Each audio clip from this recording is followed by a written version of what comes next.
March 1874. The Arkansas River swallowed up 12 towns in just 1 week. Houses disappeared. Whole streets went under 20 feet of water. But when the floodwater finally went away 2 months later, something showed up that no one was ready for. A graveyard. Not just any graveyard. A burial ground full of skeletons that were between 8 and 12 feet tall, buried in neat, perfect rows with stone slabs carved in a language nobody could understand. The official story? Just a flash flood uncovering old Native American burial mounds. That's it, case closed. But here's what they never tell you. The bones were sent to the Smithsonian Institution. Within 6 months, every single record of the discovery was gone. The place was locked up tight. The land was bought by private investors who right away covered it with concrete and put warehouses on top. And the 12 people who saw and reported what was found, all dead within 3 years, every single one listed as dying from natural causes. If this video randomly disappears from YouTube or suddenly gets flagged for community guidelines, hit subscribe right now so you can find your way back to this channel when that happens. The town of Van Buren, Arkansas, sits on a curve in the Arkansas River that has flooded exactly 17 times since white settlers first showed up in 1818. 17 floods in 156 years. The people there built their homes knowing floods would come, raised foundations, emergency exits on the second floor, flood walls made from Arkansas limestone. These folks knew water really well. They were ready for it. So when the rain started in late February 1874, nobody freaked out. This was just another spring flood. But by March 4th, something felt different. The rain didn't stop. It didn't even slow down. For 11 straight days, the sky just kept pouring. Rivers that normally ran 3 feet deep were now 15 feet deep and still rising. Small rivers that fed into the Arkansas turned into wild, rushing water. Streams became rivers. Creeks wiped out roads. On March 15th, the levee broke. Not in one spot, in 7 spots at the same time along a 12-mile stretch. The whole northern part of Van Buren went completely underwater in less than 4 hours. The people who survived said it felt like watching the ocean suddenly show up in the middle of Arkansas. A wall of water, brown and churning, carrying trees, animals, and whole houses with it. People climbed onto rooftops and watched their neighbors get swept away. The water was moving so fast, it ripped buildings right off their foundations and carried them downstream like little sticks. By March 18th, 12 towns along the Arkansas River were all underwater. Crawford County, Sebastian County, Franklin County, all of them gone underwater. No one ever officially counted how many people died, but church records and family Bibles suggest at least 340 people drowned in just the first week. Then, the water just stayed there for 2 whole months. April came and went. May arrived. The flooded area turned into a giant inland sea, covering more than 60 square miles. Boats became the only way to get around. People built temporary towns up on higher ground. Everyone just waited. And when the water finally started going down in early June, that's when the big discovery happened. June 9th, 1874. A farmer named Josiah Pemberton was walking around what used to be his cotton fields, about 3 miles north of Van Buren. The flood had scraped away the top layer of soil, pulled up trees, and totally changed what the land looked like. Pemberton was looking for his property markers, anything that could show him where his land used to be. Instead, he found a skull. Not a normal skull. This thing was huge. He later said it was almost twice the size of his own head, with all the teeth still in it, and a jawbone so thick that at first he thought it was part of a cow. But the eye sockets were facing forward. The shape was human. Pemberton started digging. Within an hour, he had uncovered a whole skeleton. The bones were enormous. Just the thigh bone alone was over 3 feet long. He called for help. By that afternoon, 7 men were there at the spot. What they found next is written down in 3 separate journals, 2 letters, and 1 county land record that somehow survived. The graveyard was huge. The skeletons were laid out in neat rows going from east to west, buried at the same depth of 6 feet. Each grave had a stone slab marking it, about 2 feet tall, made from a dark gray stone that didn't come from anywhere in Arkansas. The slabs were carved with symbols, not pictures, not Native American markings. These were characters, like letters, a written language that nobody had ever seen before.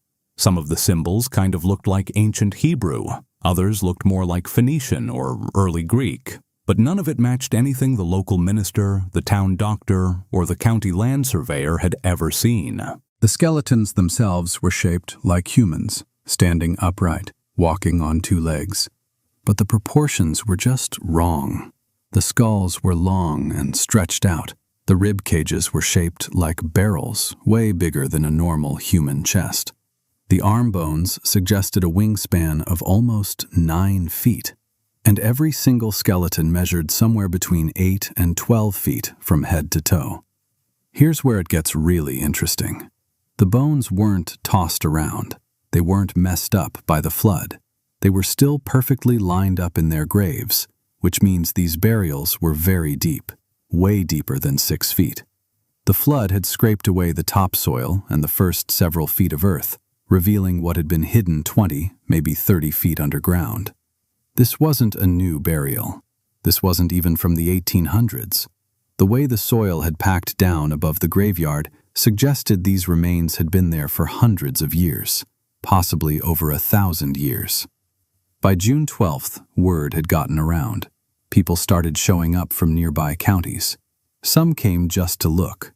Others showed up with shovels, hoping to find things they could sell. The place got really chaotic. Pemberton, worried that everything would be stolen or wrecked, sent a telegram to the Arkansas Gazette newspaper in Little Rock. The newspaper sent a reporter named Clement Hargrove. Hargrove got there on June 15th and spent 3 days at the site. His stories were printed in the Gazette on June 19th, June 21st, and June 23rd of 1874. These articles described the skeletons in detail, the measurements, what condition the bones were in, and drawings of the symbols on the stone slabs. Hargrove wasn't some guy trying to make things sound crazy. He was a trained journalist who had also studied civil engineering. He measured things. He wrote everything down carefully. He talked to all 12 main witnesses separately to make sure their stories matched up. And they did. Every single account matched the same details. Giant skeletons, stone markers, an unknown language, buried so deep it suggested they were ancient.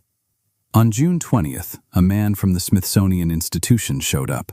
His name was Dr. Nathaniel Whitmore, listed in the Smithsonian's 1874 staff directory as a field anthropologist. Whitmore looked over the site for 2 days. He took measurements. He took photographs of several skeletons using wet plate collodion, the normal way to take photos back then. He carefully took out 3 complete skeletons and 5 of the stone slabs and had them packed into crates and shipped to Washington, D.C. Whitmore promised Pemberton and the other witnesses that everything would be studied, recorded, and shared with the public. He said the Smithsonian would send a full team to properly dig up the rest of the site. He told the local community that this discovery would be looked after and preserved. Then he left. The crates were loaded onto a river barge, taken down the Arkansas River to the Mississippi, and eventually shipped to the Smithsonian. And that's where the trail completely disappears. There is no record of those skeletons anywhere in the Smithsonian's files. No photos, no study reports, no mention of Dr. Nathaniel Whitmore doing any work in Arkansas in 1874. The June 19th, 21st, and 23rd issues of the Arkansas Gazette still exist in the Library of Congress, but the articles about the graveyard discovery are missing. Not the whole newspapers, just those specific articles. The pages were neatly cut out, leaving clean edges where the stories used to be. By August 1874, the land had been sold. A company called Riverbend Agricultural Holdings bought it for an amount that was never made public. The sale showed up in Crawford County land records, but the actual ownership paper has been lost. Riverbend Agricultural Holdings has no other record of ever existing. No business papers, no tax records, no other land they ever bought. It was a fake company that showed up, bought the graveyard land, and then disappeared. Within 3 weeks of the purchase, construction crews arrived. They filled the whole area with concrete. Not dirt, concrete. They poured a thick concrete slab over the entire graveyard, and then right away built 3 warehouses on top. Those warehouses are still standing today, though different people have owned them 6 times. The 12 main witnesses who found and documented the graveyard all died between 1875 and 1877. Josiah Pemberton, the farmer who found the first skull, died in his sleep in April 1875. Cause of death was listed as heart failure. He was only 34 years old and had never had any health problems.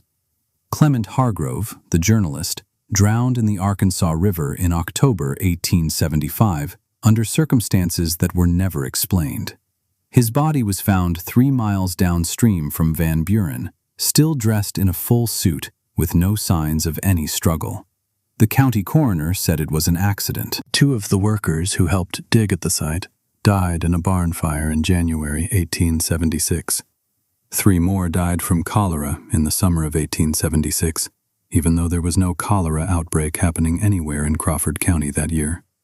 The remaining 5 witnesses all died from different things: pneumonia, fever, and infections, between late 1876 and early 1877. 12 witnesses, all dead within 3 years. The chances of that happening naturally are less than 0.4%. Local stories kept the memory alive. Families passed the accounts down through generations, but by the 1920s, the official story had changed.